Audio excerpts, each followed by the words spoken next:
Close your eyes. Now open them. What did you see in that darkness? Nothing or everything?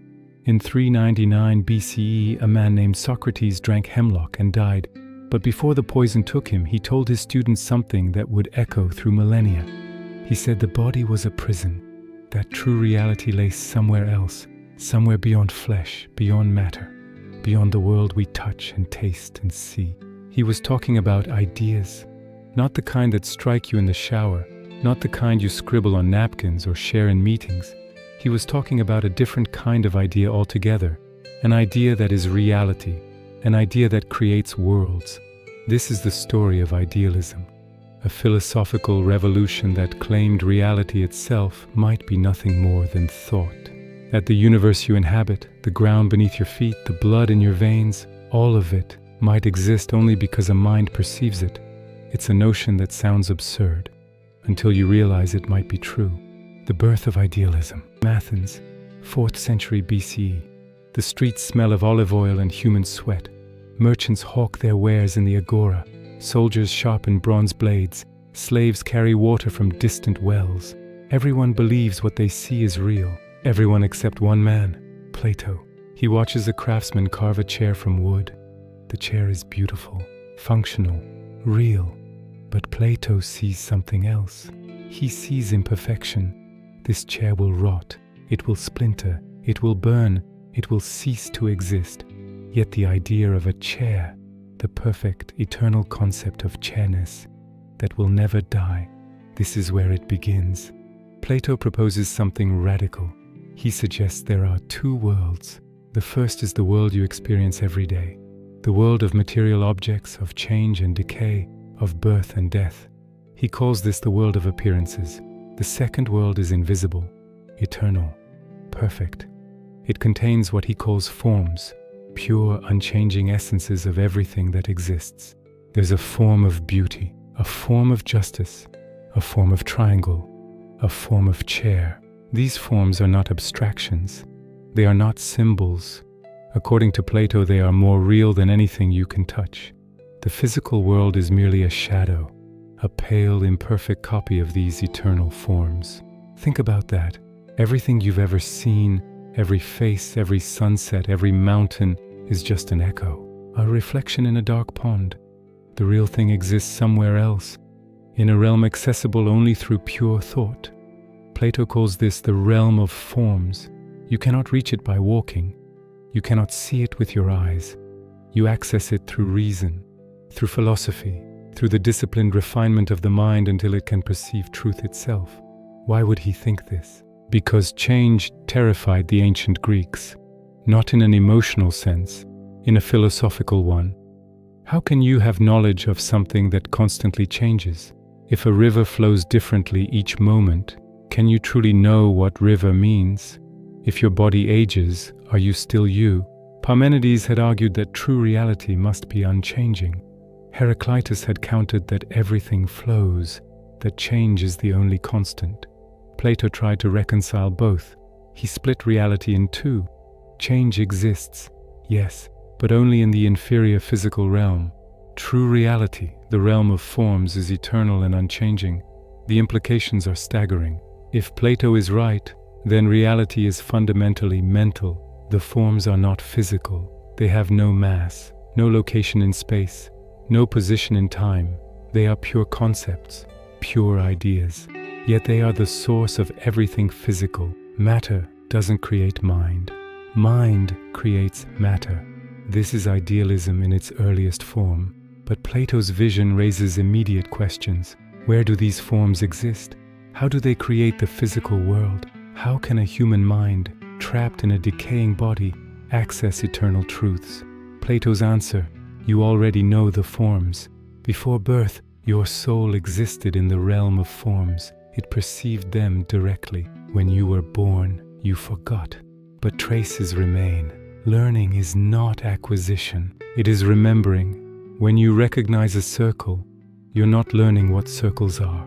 You're remembering the form of circle that your soul once knew.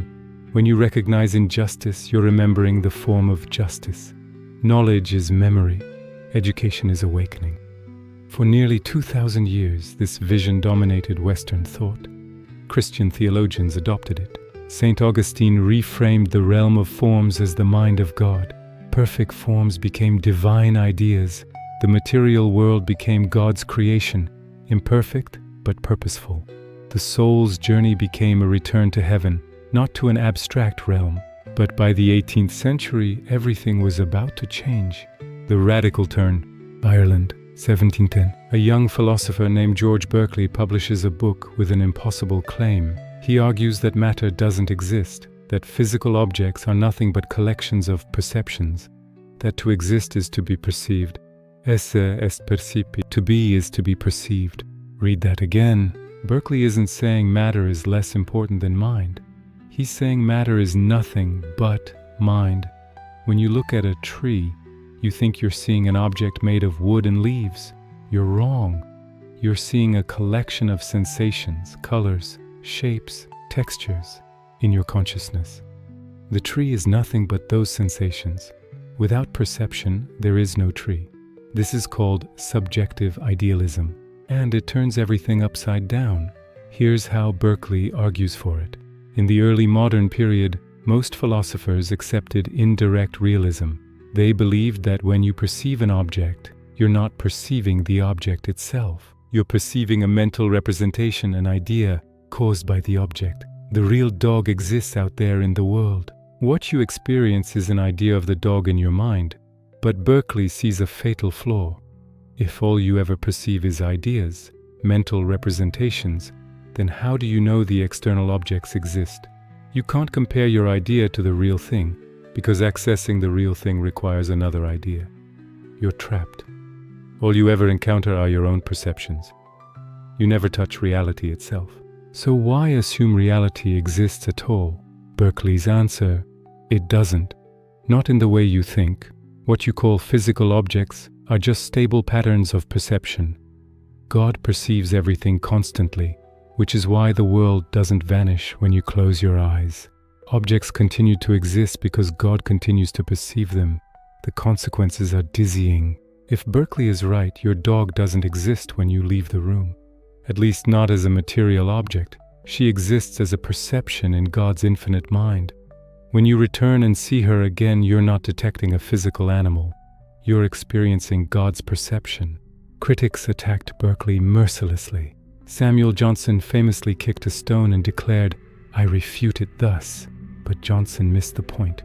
Berkeley never denied you can kick stones or feel pain. He denied that stones are made of matter. The hardness you feel, the resistance, the pain, those are all sensations, and sensations are mental.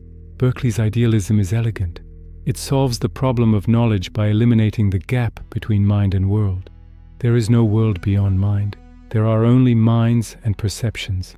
But it comes at a cost. Common sense rebels. Everything in human experience suggests a world independent of perception. We evolved to trust our senses, to assume objects persist when unobserved, to plan for a future shaped by material forces. Berkeley's idealism asks us to abandon all that, yet he was just the beginning. The Critical Revolution, Königsberg, Prussia, 1781. Immanuel Kant publishes the Critique of Pure Reason. It's nearly 800 pages of dense argumentation. Almost no one can understand it. But those who do realize immediately, philosophy will never be the same. Kant proposes a compromise. He agrees with idealists that objects of experience are mind-dependent. But he agrees with realists that something exists beyond the mind. He calls experienceable objects appearances, and the things beyond experience things in themselves. This is transcendental idealism. Here's the argument.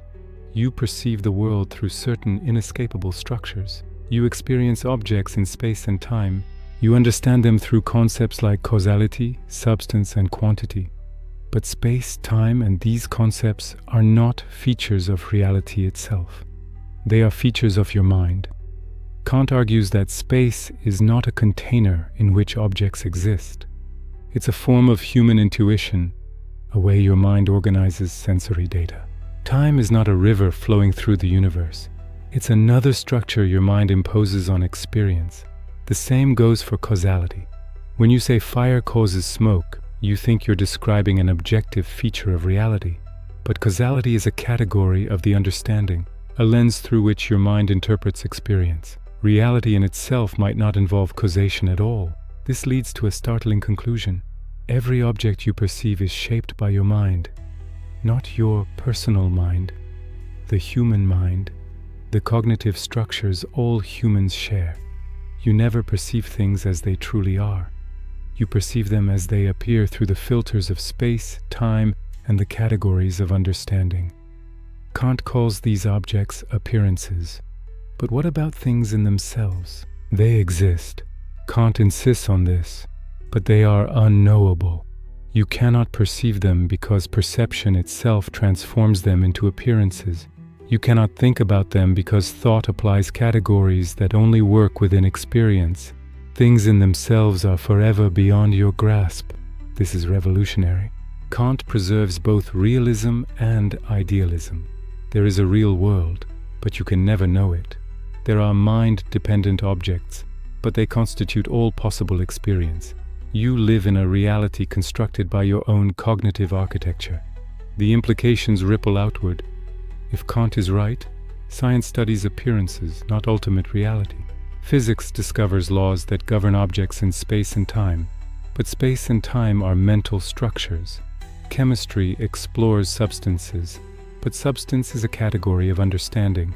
Biology examines causation, but causation is something the mind imposes. Science is profoundly successful, but it will never reveal what the universe truly is. Some philosophers found this liberating. Others found it intolerable. The Absolute Unleashed, Germany, 1790s. A new generation rises. They are young, brilliant, impatient. They have read Kant. They admire him, but they refuse to accept limits. Johann Gottlieb Fichte is the first to break ranks. He reads Kant's division between appearances and things in themselves and sees a weakness. If things in themselves are unknowable, why include them in philosophy at all? They do no work. They explain nothing. They are empty concepts. So Fichte eliminates them. He argues that everything, all of reality, arises from the I, not your individual self. The absolute, transcendental I, a self-positing, self-creating consciousness that generates both subject and object, both mind and world. This is subjective idealism taken to its extreme. Fichte argues that the I posits itself. Then, to know itself, it posits a not-I, an apparent external world. The entire universe is the I's way of becoming conscious of itself. There is no matter, no independent nature, only consciousness unfolding through stages of self-awareness. Then comes Friedrich Wilhelm Joseph Schelling. He admires Fichte but sees another flaw. If everything is the I, if mind is primary, then nature becomes a mere tool of consciousness. But nature seems to have its own reality, its own laws, its own creative power. Schelling proposes objective idealism. He argues that nature and mind are two aspects of a single reality. Nature is unconscious mind, mind is conscious nature. Both emerge from an absolute source that transcends the distinction. The absolute is neither purely mental nor purely physical. It is the identity of subject and object, the unity underlying all oppositions. Hegel watches both Fichte and Schelling. He learns from both, then he transcends both. Georg Wilhelm Friedrich Hegel constructs the most ambitious philosophical system in Western history. He calls it absolute idealism. At its core is a single claim. Reality is the self-development of absolute spirit. Here's what that means. Hegel agrees that reality is fundamentally mental, but it's not static. It evolves. It unfolds through a process called dialectic. A thesis emerges. It contains contradictions. Those contradictions generate an antithesis, an opposing position. Thesis and antithesis clash. From that conflict emerges synthesis, a higher unity that preserves and transcends both. This process repeats endlessly. Each synthesis becomes a new thesis. New contradictions emerge. New antitheses arise. Reality is a perpetual overcoming of opposition, a relentless drive toward absolute self-knowledge. History is not random. It's the absolute spirit becoming conscious of itself through human events. Art, religion, and philosophy are stages in this self-realization. When you think, you participate in the absolute thinking itself. Hegel's vision is intoxicating. It explains everything. Why history seems directional. Why philosophy progresses. Why consciousness feels purposeful. Because reality itself is a mind waking up, and you are part of that awakening. But the vision is also terrifying. If Hegel is right, individual minds are ephemeral. You are a temporary eddy in the stream of absolute spirit. Your thoughts are not really yours. They belong to the absolute. Your life matters only insofar as it advances the dialectical process. Freedom becomes ambiguous. Are you free if your thoughts are the absolute thinking through you? Is autonomy real if history unfolds according to necessary laws? And here's the deepest problem. If reality is mental, if everything is the absolute knowing itself, then what distinguishes truth from fantasy? If consciousness creates reality, what prevents solipsism, the nightmare in which only your mind exists and everything else is illusion? The German idealists struggled with these questions. They never fully resolved them. The aftermath. By the late 19th century, idealism faced a reckoning. Science was discovering laws that seemed entirely independent of thought. Atoms obeyed principles that had nothing to do with consciousness. Evolution explained life without invoking purpose or spirit. Neuroscience suggested mind emerged from matter, not the reverse. Materialism surged. Philosophers like Ludwig Feuerbach argued that Hegel had it backward. Matter creates mind. Consciousness is a product of physical processes. Ideas are reflections of material conditions, not the other way around. Karl Marx took this further. He retained Hegel's dialectic but inverted its foundation. History was not driven by absolute spirit. It was driven by material forces, economics, labor, class struggle. Ideas were superstructure, built on a material base. Idealism seemed defeated, but it never died. In the 20th century, phenomenology revived idealist themes. Edmund Husserl argued that consciousness structures experience in ways that cannot be reduced to physical processes. Martin Heidegger explored how being reveals itself through human existence. Maurice Merleau-Ponty showed that perception is not passive reception but active constitution. Even quantum mechanics hinted at idealist principles. Observers seemed to affect reality. Measurement collapsed wave functions. The act of perception changed what was perceived. Some physicists, like John von Neumann and Eugene Wigner, suggested consciousness played a fundamental role in the structure of reality. Today, idealism persists in new forms. Some philosophers of mind argue that consciousness cannot be explained by physical processes, that subjective experience is irreducible. Some digital theorists wonder if reality might be a simulation, a computed construct in some vast mind. The questions idealism raises refuse to disappear. The mirror and the abyss. So what is idealism? At its core, it's a single claim. Reality is fundamentally mental. But that claim comes in many versions. For Plato, reality is eternal forms, perfect ideas existing beyond the physical. For Berkeley, reality is perceptions in the mind of God. For Kant, reality is appearances structured by the human mind. For Hegel, reality is absolute spirit unfolding through history. Each version responds to profound problems. How do we have knowledge of a changing world? Plato answers, we don't. We have knowledge of unchanging forms. How do we know external objects exist? Berkeley answers, they don't. Only perceptions exist. How do we apply concepts to experience? Kant answers, because concepts structure experience itself. How do we explain history's direction? Hegel answers, history is consciousness becoming self-aware. Idealism also transforms ethics, politics, and art. If reality is mental, then changing minds changes reality. If consciousness creates the world, then enlightenment is not escape from the world, it's the world's redemption. If the Absolute thinks through us, then our highest purpose is to become transparent to that thinking. But idealism carries dangers. It can deny the reality of suffering by calling it illusion. It can justify tyranny by claiming the Absolute works through history. It can lead to solipsism by erasing the boundary between self and world. And yet idealism captures something undeniable. You never experience raw reality. You experience reality through perception, through language, through thought. You never touch things in themselves. You touch what your mind makes of them. The world you know is inseparable from the structures of knowing. Does that mean reality is mental? Or does it mean mind and world are so entangled that separating them is impossible? Perhaps the deepest insight of idealism is not that reality is thought. It's that reality and thought might not be two things at all. They might be aspects of a single process, a process in which the universe comes to know itself through beings who question, who wonder, who seek. You are part of that process, right now, reading these words, thinking these thoughts, questioning whether any of this is true. Maybe Hegel was right. Maybe consciousness is waking up. Maybe every time you think, the absolute thinks. Every time you question, reality questions itself.